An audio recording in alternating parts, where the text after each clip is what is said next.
Hi, I'm Killian Vermersch. I'm the CEO of Golem.ai, and I'm going to talk today about the subject of AI, mostly in sensitive and critical environments, and how AI can benefit those sectors, and the other way around, how deploying AI in those sectors can help make AI in general better. So we'll start by going through a few definitions just to agree on what we're talking about, because as you've seen in the past few months and even today, I guess, AI is a bit of a mess. And then we'll go through a few use cases, which are anonymized, but use cases very close to what we currently do at Golem.ai. So first of all, just to agree on like a few fields of AI, because we talked about analytical and generative AI. So analytical AI is kind of the old-fashioned AI in some way, in the way that it's an AI that provides a result, which is usually structured data based on mostly unstructured input, sometimes structured too. Generative AI, well, I think you've heard about it enough today. It's an AI that generates content.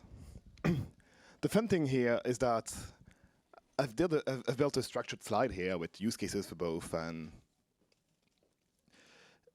nothing here is precise, because basically anything in those two lists can be done with the two types of AIs. And that's one of the things that makes AI complicated nowadays, because you need to make choices, especially when you're an AI buyer. And those choices are usually really hard to make. So today I'm focusing on sensitive environments. But in general, a lot of what I'm going to be saying today is actually a good way to help make those decisions.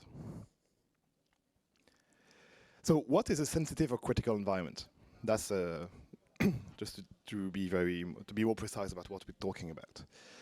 So I gave a few examples here, like health data, like anything related to defense or national security, or anything else, like even a business critical case. And one last point, which is actually very frequent, is that sometimes a customer will consider whatever data you're manipulating to be critical, and you have to act as if the data or the environment is critical. And with critical environments come constraints. The first one, and which is a big problem in AI, comes with low or difficult access to data. If you're working with, I don't know, an army command and control center, for example, they're not going to just dump all the documents to your company to help you train your model. That's not how it works. And even if you go to the office, then you won't have the GPUs you need to train those models. Also, it often comes with on-premise or even offline deployments. So you won't have access to a lot of external services. You won't have access to easy deployment tools. Usually, in terms of software, you won't even have access to simple things like Kubernetes or even containers sometimes. And this creates a big paradox. And this paradox is that critical environments are the environments that require the best AIs because, well, they are critical. And the constraints they set makes these deployments a lot harder to do. So they need better AIs, and they create an environment where it's harder to do a good AI. So at Golem.ai, we've had a few cases where we had to go through this and where we had to manage these kinds of AIs and these kinds of deployments. Then to have either on-premise or SaaS deployments where we need to have a really, really high confidence and trust rate. And besides this, there's also a legal framework.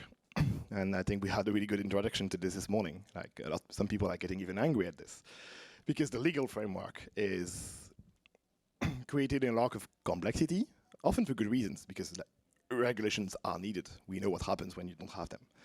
So that's just a few examples of them. Like the AI Act that's creating a lot of noise right now. GDPR, that's still there. Some people forgot, but GDPR is still there, and still something we have to respect even in AI. And all of the other things here are usually laws that are not dedicated to AI, but that still apply. And I think the most important one for me personally is liability and accountability, because AI is usually used to make decisions or to assist in decisions, meaning that responsibility is involved. the most common question on this is autonomous vehicles. Like, who's responsible when a Tesla vehicle has an accident, for example? And all these other points, like intellectual property, has been a huge question mark right now on all the generative AI models, who are basically absorbing all of the internet, all of the books, and everything else to make good functioning models. So now that we've been through a few explanation and definitions, we're going into the main part of the talk, which is use cases. And these use cases will all be presented in the same way. We're looking at a problem we want to solve. We have constraints to solve this problem, and we did have to find a solution for them. So first one, health insurance. Automatic processing of incoming requests on personal injury claims. So that's some sort of a complicated use case. First of all, we're talking about insurance. Insurance is already one of the hardest sectors to put AI in, because they have a lot of data that's not structured, and they have a lot of different problematic laws they have to respect, because it's very regulated. And at the same time, so we're talking about health data, because it's personal injury claims. Like, what happens if someone, I'm going to go in a bit of a dark example here, like someone lost a leg and they need to be reimbursed by the insurance for the rest of their life because they need help. Like, the insurance is usually going to say yes, and sometimes they're even going to say no, which is even more frightening. So in terms of constraints, first of all, it's health data. So you need all the regulations and agreement to be able to just process this kind of data, even if you're not talking about AI. You need to be explainable. And in this case, not like, of course, you ethically need to be explainable, but you also legally need to be explainable, because insurance, as I said, is very regulated. Those decisions must be made without bias and must be made in a way that follows specific rules that has been set in laws and contracts. And also, which a third point which goes very wrongly with the two others, is that the documents are very complex, meaning that in these documents you're going to have handwritten documents by doctors, which for anybody who did OCR is basically the worst thing you can work on. And also it's going to be very specific ontology, very specific vocabulary, and there's going to be a high amount of documents, because every case is going to come with like 5 to 10 documents usually. So what do you do to solve this? In this case, that's usually a pure analytical AI problem. You're not trying to generate any sort of content. You could try to, but that's not the goal we had here. And in addition to always like keeping the decision and the help that was made, you need to keep in storage the process that was used to make the decision. And that's because a few months or a few years later, someone can ask you why you made this decision. And you need to keep this, because if you only store the fact that you accepted the contract and that's all, then you won't be able to answer to anybody, and especially to a legal authority on this. And the last part is to keep the human in the loop. And again, as I said earlier, this is of course an ethical thing to do, but it's also a legal thing to do. Like currently in France, you won't be able to ask a machine to completely make a decision on an insurance contract. It's not actually acceptable. So usually the best way to go is to give the human the capability to make the best decision as well as possible. So you're going to present the human with the extraction information, and that's actually going to help reduce bias, because you're always going to make the human make the decision based on data that's presented in the same way. Second case, decision support in national security. So that's I would say, the most basic one in some ways, which is that since you're in national security, then you don't have, you know the environment is critical, and you know why it is. And also, that's the case where you're always on premise. So in this project, we were and are assisting specific personnel to make more informed decisions. Like, they need to have access to what happened in the past to make better decisions about the future. We don't want them to make the same mistakes over and over. It already happens enough. And so this case had completely offline environment connected only to internal data. So That's the first complicated case. It's not even an AI problem, it's just an IT problem. You have to be able to deploy something that's complicated in a closed environment. Limited hardware. Usually, especially external data centers are not going to provide you with 500 GPUs or even just a lot of RAM to be able to deploy a complex AI system. And you can't get access to the data. You are not going to be able to take the data back to your office to make anybody work on it or train on it. So in this case, the best solution we found is using, and that's a good thing, that's what we do at Golem.ai, but it's an analytical symbolic AI.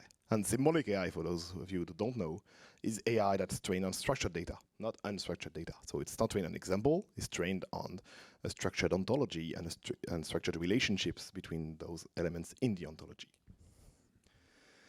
And another point, which is one of the main points of the conference today, is that only use sovereign tech or open source tech. Because in this case, you want sovereign tech. You don't want to be dependent on another country when you're talking about national security. So what we did here is, well, we used our own AI and we used external tools like, for the OCR, for example, we used Tesseract.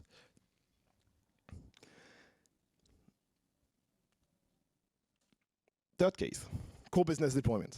That's the case that's usually forgotten about because it's usually not considered critical, and so a lot of projects of AI fail because of this. Because that's an example of a project that doesn't look critical. It's processing. In this case, we're processing codes and order emails. So just sales data, and it's not going to be considered as critical for most people. But we are processing basically more than half of the business of a company that has more than $1 billion in revenue. So they have a lot of money to use if it doesn't work well. So in this case, you have to consider the environment critical, even if it isn't when you first look at it. And sometimes even the customer will have difficulties to tell you if it's critical or not, because they don't know if it is. They only know it on the business point of view. So constrained core business. So you have to have a really high reliability, and we actually saw it because, as most companies do, we did have some downtime, and we did have messages from the customer telling us they are losing business because we had some downtime. So it's a really important thing to do, and having a really high reliable tech is even harder when you're talking about AI than when you're talking about a classic system, because the load is very varying, you're working with a lot of new tech, and things like that. And second thing that goes together with it is the very low error tolerance rate. That's the last slide. And in this case, you have to be able to have high quality results and to be very adaptable. So what did you do? Analytical AI again. Another case, to be transparent, the second case is still something we are studying, is using generative AI to generate answers. So you can use analytical AI to categorize the messages, and then use generative AI to generate answers for the non-critical messages. And update the AI knowledge base regularly based on what's happening, just to make sure you keep up to date, because data drift is a real thing.